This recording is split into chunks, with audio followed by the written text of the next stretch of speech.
நம் வாழ்க்கையில் சில நேரம் சிலரை நேசித்து அவங்களுக்கு எங்கள் நேரத்தை கொடுத்துப்போம். நிறைய பேசியிருப்போம், நிறைய பழகியிருப்போம். சில நேரத்தில் அவர்கள் நினைப்பாக நாங்கள் அவர்களுக்கு ஒரு நேரத்தை கொடுத்தோம் என்று. இல்லை, உண்மையில் நம் வாழ்க்கையில் பெரிய பகுதி அவங்களுக்கு கொடுத்தோம். ஆனால் அவங்க ஏன் தான் நம்மளை கைவிடுவாங்களோன்னு தெரியாது. திடீர்னு சொல்லாமல் கொள்ளாமல் நம்ம விட்டுருவாங்க. சில வேளை நீங்கள் ஏமாந்து போயிடுவீங்க, வாழ்க்கை வெறுத்து போயிடும், என்ன செய்வதுன்னு தெரியாது, எதுக்கு விட்டாங்கன்னே தெரியாது. நல்லா பழகினவங்க திடீர்னு எங்களை விட்டு போயிடுவாங்க.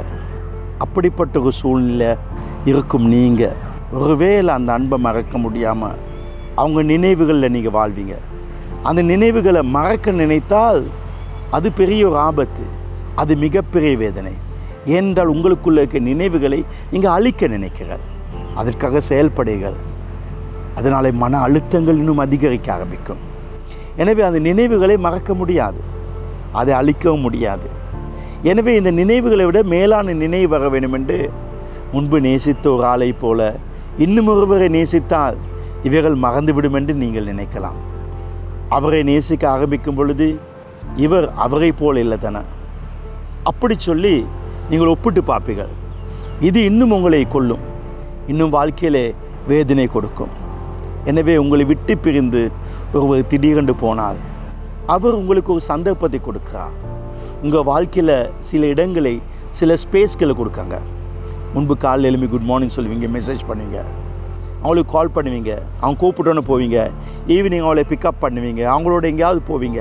சாட்டர்டே சண்டேஸில் ரொம்ப டைமை ஸ்பெண்ட் பண்ணுவீங்க. நிறைய டைம் அவங்களுக்கு கொடுத்துட்டீங்க. அவங்கள பற்றிய நினைவுகள், யோசனைகள் எல்லாமே அவர்களை பற்றி இருந்தது. ஆனால் இப்பொழுது அவைகளுக்கான இடத்தை அவங்க கொடுத்துட்டாங்க. நீங்கள் அவைகளை செய்வதில்லை. இப்போ சனிக்கிழமை, ஞாயிற்றுக்கிழமை மாலை 5 மணிக்கு பிறகு ரொம்ப ஃப்ரீயாக இருப்பீங்க. அவங்களுக்கு ஒரு ஸ்பேஸ் கொடுத்துருக்காங்க உங்களை கவனிக்க, உங்கள் வாழ்க்கையை செதுக்க, உங்கள் வாழ்க்கையை முன்னுக்கு கொண்டு வர, சாதிக்க. உங்களை யார் கைவிட்டு போனாங்களோ அவங்க முன்பாக ஒரு நாள் நீங்கள் வாழ்ந்து காட்ட வேண்டும் என்ற எண்ணம் வேணும். ஏனென்றால் ஆண்டவராகிய இயேசு சொல்கிறார், என்னுடைய சமாதானத்தை நான் உங்களுக்கு தருகிறேன், என்னுடைய சமாதானம். அவருடைய சமாதானம் போதும். உங்களை யார் கைவிட்டாலும் அந்த இடத்திலே நீங்கள் வளருவதற்காக, உங்களை செதுக்குவதற்கு ஒரு நேரம் கொடுத்தார்கள். அந்த நேரத்தை பயன்படுத்தி கொள்ளுங்கள். அவளுடைய நினைவுகள் வரும் பொழுது அந்த நினைவுகள் இன்ப நினைவுகளாக நினைத்து கொண்டு உங்கள் வாழ்க்கையில் சாதிக்க வேண்டும் என்ற எண்ணத்தில் வாழுங்கள். உங்கள் வாழ்க்கை வெற்றியாக்கும்.